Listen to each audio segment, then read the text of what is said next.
The sheer depravity of what happened inside 25 Cromwell Street is beyond belief.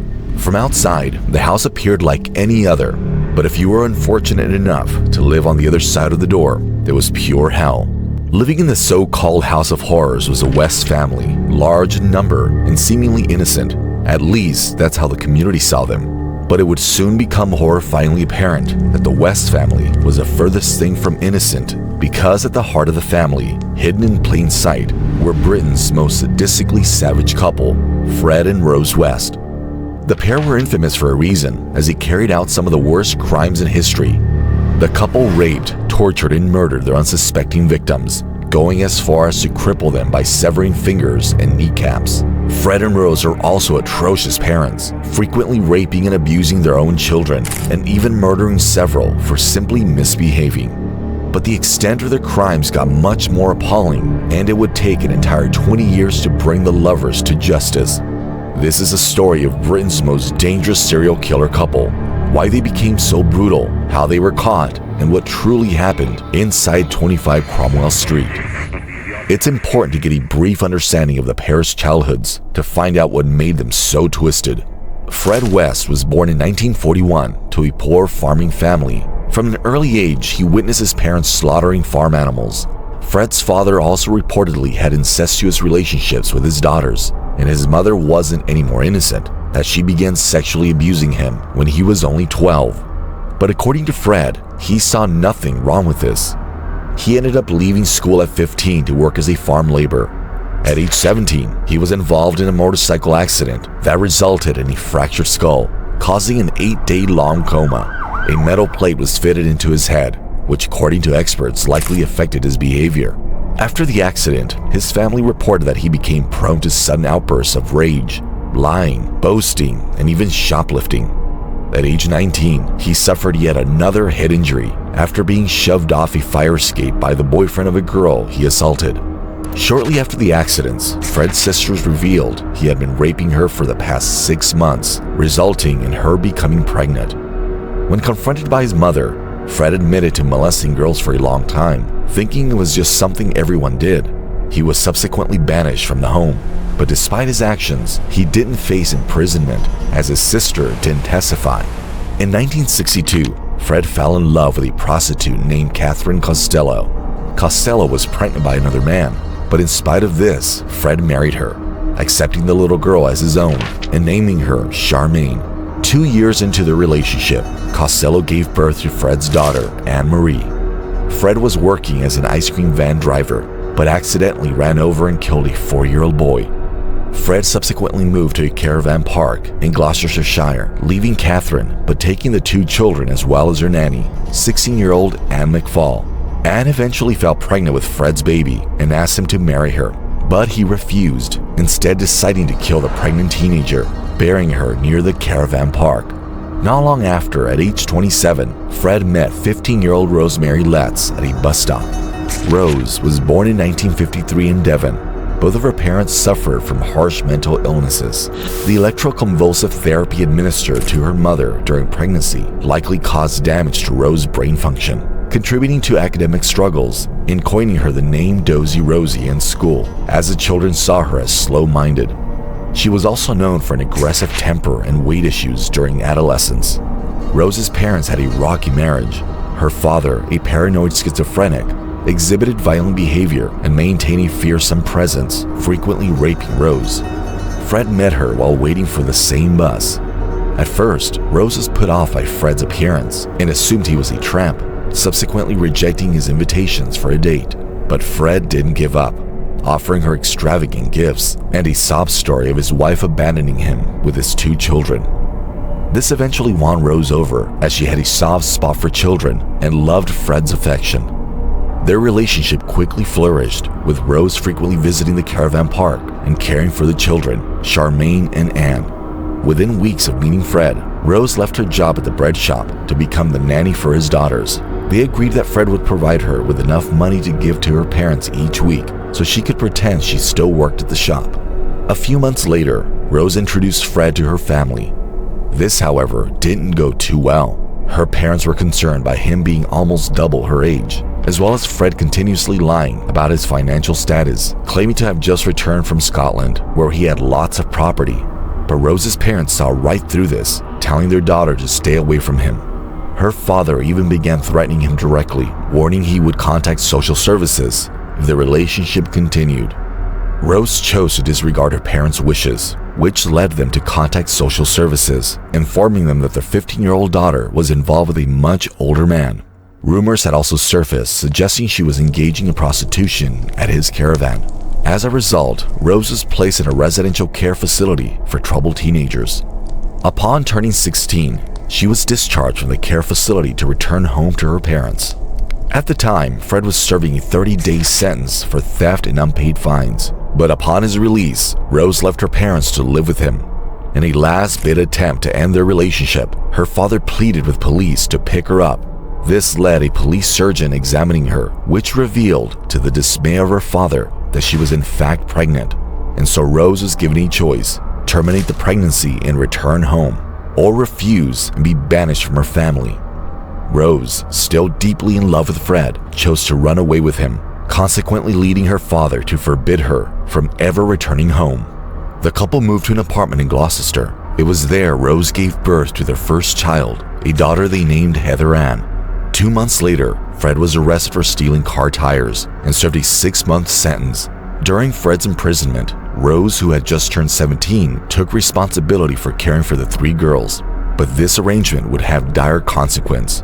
The burden of caring for 3 children, while still being a child herself, contributed to Rose exhibiting violent and erratic behavior.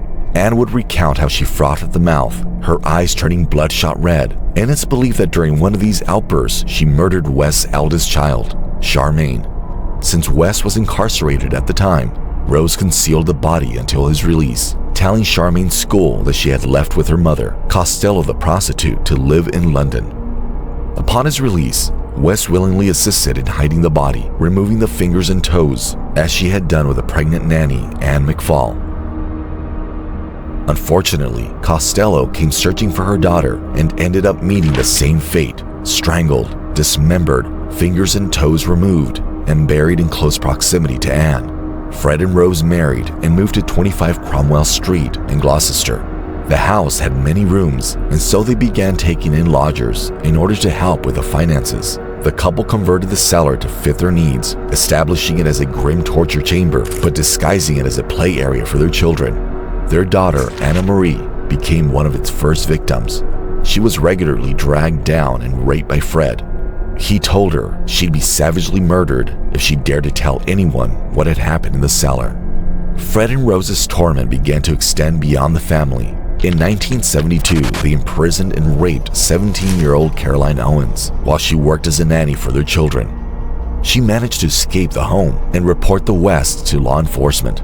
But shockingly, Fred managed to persuade the authorities that Owens had consented to the acts.